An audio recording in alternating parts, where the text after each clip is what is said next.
सुप्रभात मंडळी. मी नीलिमा पटवर्धन आणि कालपासून आपण फास्टर फेणे डिटेक्टिव्ह हे पुस्तक सुरू केलेलं आहे वाचायला. कालच्या भागात आपण वाचलं की फास्टर फेणेला एक नवीन नोकरी मिळते आहे डिटेक्टिव्हची आणि तो जातो आहे त्याच्यासाठी, परंतु माली पण त्याच्या मागे मागे त्याचा पाठलाग करत निघाली आहे. आता बघूया पुढे काय होतं. फास्टर फेणे मूग गिळीत असतानाच माली पुन्हा डोकावली आणि लंबू उर्फ उंचाडा तेवढ्यात पुढे गेला होता. ती संधी साधून बन्याने एका क्रुद्ध नजर तिच्याकडे फेकली आणि जा म्हणून जादू करावी तसा हाताचा पंजा फिरकावला आणि माली खरोखरच अदृश्य झाली. काय रे करतोयस? उंचाड्यानं विचारलं. त्याला काहीतरी चाहूल लागली होती. काही नाही, बन्या म्हणाला. त्या भिकाऱ्याला हाकललं, सारखा सतावत होता. पुन्हा बरीचशी पायपीट, इतकी की अखेरीस कॅम्पातले सिनेमे आणि जीव लोकांचे देऊळ आलं आणि मग प्रशस्त आवारांचे बंगले, विरळ वस्ती. अशाच एका बंगल्यापुढे तो इसम खाडकन उभा राहिला. बंगल्यापुढे रस्त्यावर एक राखाडी रंगाची मोटार उभी होती.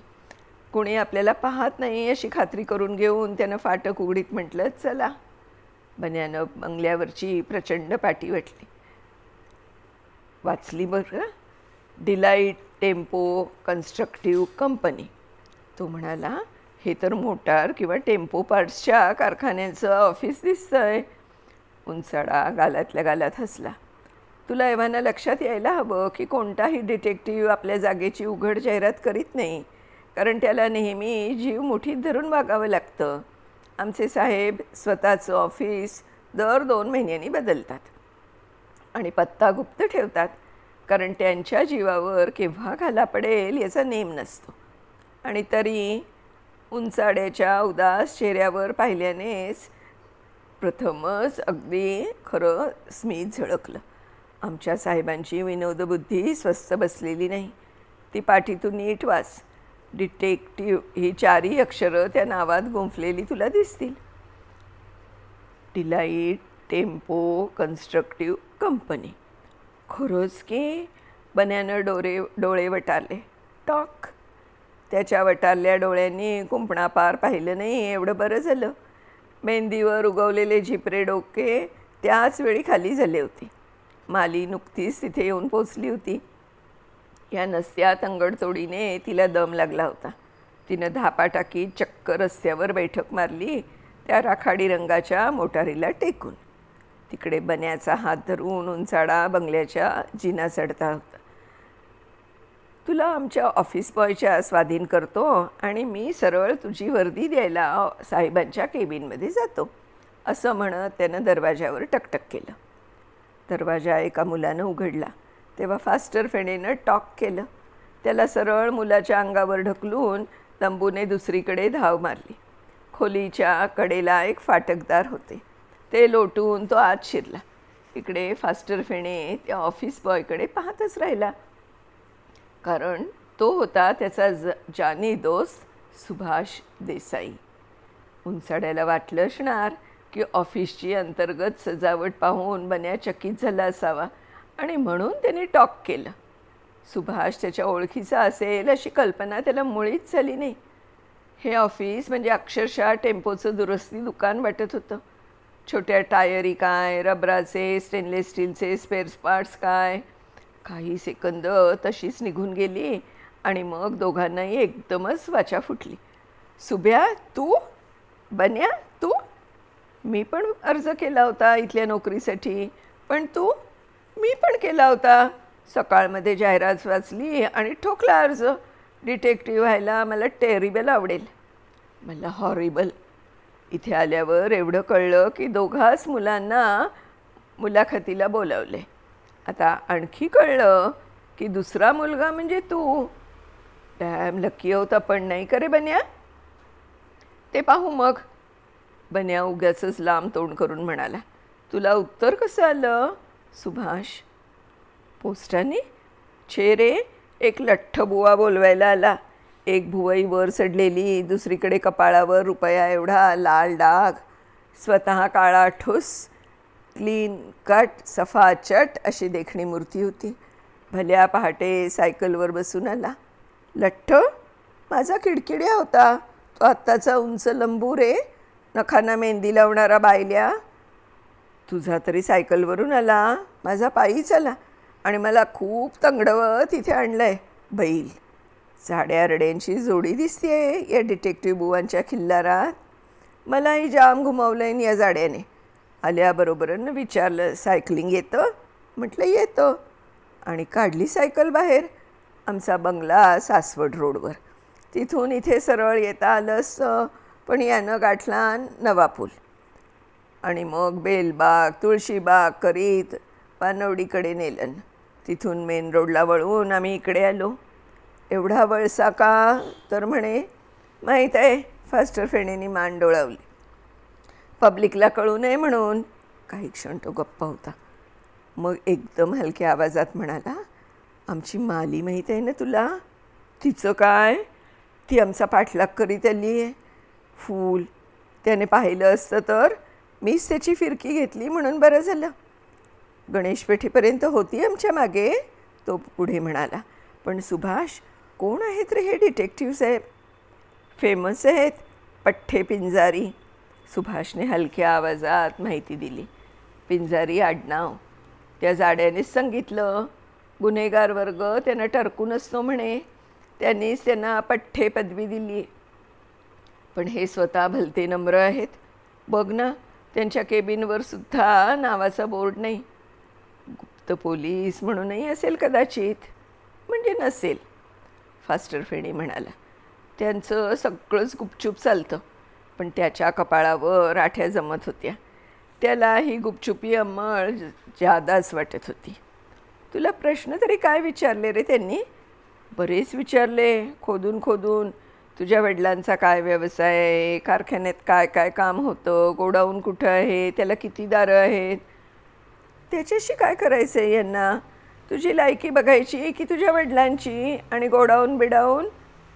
माझ्याबद्दलही विचारलं रे त्यांनी. कुठं शिकतोस, कशा कशाची आवड आहे वगैरे. पण त्यांना माझं होम बॅकग्राऊंड हवं होतं म्हणे. आणि माझी निरीक्षण शक्ती आजमावायची होती त्यांना. इतक्यात फटकदार उघडून एक गोरा पान देखणा गृहस्थ बाहेर आला आणि हसत म्हणाला, बनेश फेणे तू ना? Come in. Subhash, you wait there. जाऊ नकोस. फेमस डिटेक्टिव्ह पठ्ठे पिंजारी यांच्या मागून फास्टर फेणे केबिनमध्ये शिरला आणि खोलीत दुसरं कोणीच नाही हे पाहून चकित झाला. हां, मला आणणारे ते गृहस्थ? कोण? जयपाळ ना? तो या मागच्या जिन्याने खाली गेला. त्याला मी दुसरंच काम सांगितलं आहे. बैस, तू फार धाडसी मुलगा दिसतोस. फास्टर फेणे ना? ऐकलं आहे तुझ्याबद्दल. बन्याला जरा गुदगुल्या झाल्या. डिटेक्टिव्ह पिंजारी खुर्चीवर बसले. त्यांच्या टेबलावर फारच थोड्या वस्तू होत्या.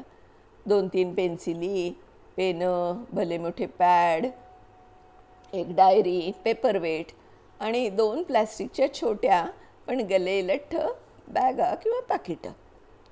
तू विद्याभवनच्या हॉस्टेलमध्ये असतोस नाही? कसं कळलं विचारू नकोस. आम्हाला सगळं कळतं. तुझ्या वडिलांची फुरसुंगीला शेती आहे नाही का? तुम्हाला कळतं असं हे की सगळं? बन्या पुटपुटला. नेहमी तिथेच असतात का रे ते? तिथेच म्हणजे सारखे वावरात बसलेले नसतात. बन्या हसून म्हणाला, आमचं घर आहे तिथे. कधी शेतात असतात, कधी घरात बसतात. डिटेक्टिव्ह पिंजारींचे डोळे आरक्त बनले. पण ते शांत सुरात म्हणाले, तसं नाही रे. म्हणजे गाव सोडून दुसरीकडे जात असतीलच ना ते? कधी जातात? सर, तुम्ही मला नेमणार आहात की माझ्या बाबांना पार्ट टाईम? पिंजाऱ्यांनी टेबलावरचं पेपरवेट उचलून मुठीत आवळलं. त्यांच्या चेहऱ्याची सूरत पाहून फास्टर फेणेला वाटलं हे रागावलेत. आपल्याला मारण्याच्याच बेतात आहेत. आणि आपणही बोलण्यात जरा आगाऊपणाच केला. त्यानं एकदम जीभ चावली आणि म्हटलं, सॉरी सर. लगेच पिंजारी प्रसन्न झाले. म्हणाले, इट्स ऑल राईट. मला अशीच धीट मुलं आवडतात. अरे वेड्या, या चौकशा कराव्याच लागतात. होम बॅकग्राऊंड माहीत असावं लागतं. मुलगा चांगल्या घरचा असला तरच नेमतो आम्ही. तुझे आईवडील राहणार खेड्यात, फार्मवर. तिथं त्यांना संरक्षण काय असेल हा प्रश्न साहजिकच आमच्यासारख्या हितचिंतकांच्या डोक्यात येतो. तसंच तुमची निरीक्षण शक्ती चाचपायची असते आम्हाला. बन्यानं नुसतं असं केलं. नाही, तसे गडी आहेत चिकार, सगळे तिथेच राहतात. तिथेच म्हणजे अगदी घरात नाही, तसे ठेवले तर सगळ्या खोल्यातून मावायचे नाहीत, पण त्यांची घरं जवळपासच आहेत. गुड. म्हणजे केव्हाही हाक मारली की हजर. अर्थात वर्षातून एकदा तरी सण असा असेलच की जेव्हा एकही गडी तुमच्या वाडीत नसतो. शंभू महादेवाच्या जत्रेचा दिवस. बन्याला आठवण झाली. त्या दिवशी सारी जणं जत्रेला गेलेली असतात. घरी दारी शेतावर कुणी नसतं. अशा वेळी आम्ही पोलीस पाटलावर विसंबून असतो. बरोबर. तरी पण खुद्द तुझ्या बाबांनाही बंदुकीचा परवाना असेलच. आहे ना, ते झोपतानाही उशाखाली बंदूक ठेवून झोपतात. बन्यानं ठोकून दिलं. शिवाय आमच्या प्रत्येक गड्याजवळ भाला असतो. बरं बरं, दॅट्स इनफ. उतरलास तू मेमरी टेस्टला. आता आम्हाला तुझ्या एवढा मुलगा कशाला हवा आहे ते सांगतो. ऐक. फास्टर फिणे ऐकत होता. अलीकडे पळवणाऱ्यांची एक टोळी पुण्यात आली आहे. श्रीमंतांची पोरं उचलून न्यायची आणि मग पालकांकडून पैसे उकळायचे, हा त्यांचा धंदा. आतापर्यंत चिक्कार पोरं पळवलीत. दाखवतोच तुला त्यांच्या छब्या. त्यांनी टेबलावरचा एक अल्बम उघडला आणि एक पान त्याच्या डोळ्यापुढे धरलं. बाप रे, 15-20 तरी फोटो त्याच्यात डकवलेले होते. काही खास काढलेले फोटो, तर काही वर्तमानपत्रात आलेल्यांची कात्रणं. काही मुलगे तर काही मुली. यातल्या निम्म्यांचा तपास लावलाय आम्ही, पण सली सबंध गँग अजून सापडत नाही. बन्या आश्चर्याने पाहत होता. त्याचं आश्चर्य आणखी वाढलं. का रे, कुणी ओळखीचा वाटला का? पठ्ठे पिंजारींनी अल्बम फाटदेशी मिटला. नाही, त्यातले 2 चेहरे मला जाहिरातीत पाहिल्यासारखे वाटले. मग जाहिराती दिल्याच होत्या मुळे. हजारो रुपयांची बक्षिसं लावली होती, पण पब्लिकमधून एक हरीचा लाल पुढे आला नाही बक्षीस मिळवायला. पोलिसांनी सुद्धा हात टेकले. शेवटी मीच शोधून काढलं. तू काय, मी तसल्या जाहिरातीबद्दल म्हणत नव्हतो. यातला एक फोटो इन्क्रिमिनच्या जाहिरातीत पाहिल्यासारखा वाटतो आणि दुसरा ग्लॅक्सो बेबीत. डिटेक्टिव्ह साहेबांची चर्या लाल बुंद झाली. मग पुन्हा गोरीपान बनली. ते खो खो हसले. वेड्या, चेहऱ्यासारखे चेहरे काय थोडे असतात जगात. माणूस फसतो म्हणून तर आम्ही आहोत. पण ते जाऊ दे. ही टोळी फार माजली आहे. आपला देश पुरेना म्हणून हे आता फॉरेनर्सच्या मागे लागलेत. अमेरिकन लक्षाधीशांची मुलं इथे टूरवर आली आहेत. आलिशान हॉटेलात उतरली आहेत. त्यांच्यातल्या 1-2 लंपास करायचं आणि अमेरिकेकडनं $1,000,000 उपटायचे, असा त्यांचा डाव आहे. डिटेक्टिव्ह पिंजारी पेपरवेट हाताळीत हसले. म्हणजे आपल्या फॉरेन एक्सचेंजमध्ये भर घालणार आहेत म्हणा ते. पण व्हॉट अ डर्टी मेथड. आपल्या देशाला बदनाम करणारी, नाही का? अर्थात. पण मी कुठं बसतो यात? तू बसायचंच नाहीस. तू बसून राहणारा हणगोबा नाहीसच, हे आम्हाला माहीत आहे. म्हणून तर तुला चूज केलं. ते फिरतील, त्यांच्या संगतीनं तू फिरायचंस. बॉय गाईड हवेत त्यांना. आणि तू खूप हिंडलेला आहेस. शिवाय पुस्तक देऊस तुझ्याजवळ. एक गाईड तू, दुसरा बाहेर बसलाय तो. मग बरं झालं, तो माझा जानी दोस्त आहे. फास्टर फेणे बोलून गेला. पेपरवेट खाली पडलं. पिंजारी भुवया पिंजू लागले. मग एकदम म्हणतात, वा वा, मग तर फारच छान. मात्र तुम्ही दोघांनी एक लक्षात ठेवलं पाहिजे. इथे कोणतंही काम करण्याची तयारी हवी. A detective must be prepared to do any damn thing. तुझ्या त्या मित्राला मगाशी आम्ही ऑफिस बॉय बनवलं होतं, मुद्दामच त्याची टेस्ट घ्यायला. पण तो टेम्पररी ऑफिस बॉय त्यावेळी काय करीत होता? आत यांची ही मुलाखत चालू होती तेव्हा बाहेरच्या खोलीत सुभाष देसाई एरझाऱ्या मारीत होता. बन्याचा इंटरव्ह्यू कधी संपतो असं त्याला झालं होतं. त्याची स्वतःची मुलाखत समाधानकारक झाली होती आणि त्याला खात्री वाटत होती की फास्टर फेणे नक्कीच अपॉइंट होणार. पण मग आपली निवड ते करतील का? की एकालाच नेमतील. छट. दोघांनाही नेमावं त्यांनी, म्हणजे जाम मजा येईल. बन्या आणि मी दोघेही टॅक बनू आणि सारा महाराष्ट्र हादरून सोडू. इतक्यात बाहेरच्या जिन्यावर पावलं वाजली. कोणीतरी जिना चढत होतं. मंडळी, बघूया आता आपण हे कोण येत आहे त्या जिन्यावरनं ते उद्याच्या भागात. तोपर्यंत बाय बाय.